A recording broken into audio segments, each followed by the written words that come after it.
Well, let's get some analysis now with Michel Bruneau in New York. He's a SUNY Distinguished Professor at the University of Buffalo, specializing in earthquake-related engineering. Really good to have you with us, Professor. Thank you so much for your time. Firstly, can I get your reaction to the devastation that we've seen in Türkiye and Syria in the wake of Monday's earthquakes? Sure. Well, first of all of those who suffered losses in this massive disasters are in our thoughts. Um, and From there, when we look at the damage, it's of course it's the remote view that we have from here is that a lot of damage looks very similar to what we've seen in other earthquakes before. I mean, a lot of these buildings could have collapsed, look very similar to what we've seen in Mexico in 1985, and to some degree even in previous earthquakes in Turkey. So what we see is a number of buildings that have collapsed. We also see some that are standing up. So the focus right now will be on search and rescue, looking for survivors for about a week. And then after that, there'll be a time to start looking at the inventory of the buildings overall in the cities that were impacted and to figure out for the buildings that collapsed, why did they collapse? We know that the knowledge in earthquake engineering has been increasing progressively over the past decades, and that buildings we can design today can withstand earthquakes of the size that have struck Turkey. But that's not necessarily the case for the older construction. And that's what I mean by the fact that a lot of the pictures look like older earthquakes we've seen.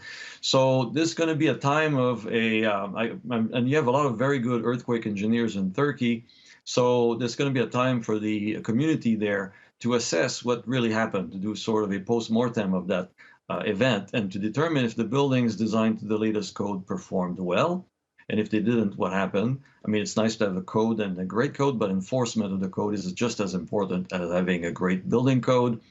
And then to see if there's a distinction that can be made by the buildings that suffered no damage, little damage, medium damage, lots of damage, and collapse, and if there's a correlation between the vintage of these buildings designed per various editions of the code, or if there's been enforcement of the code issues throughout the entire process. Yes, and Professor, how hard is it to reinforce existing buildings to make them earthquake-proof, if you like? So there's the technical challenge and the social challenge, I would say. The technical challenge is to the main degree resolved. I think the earthquake engineering community knows how to retrofit buildings to bring them up to the latest standards.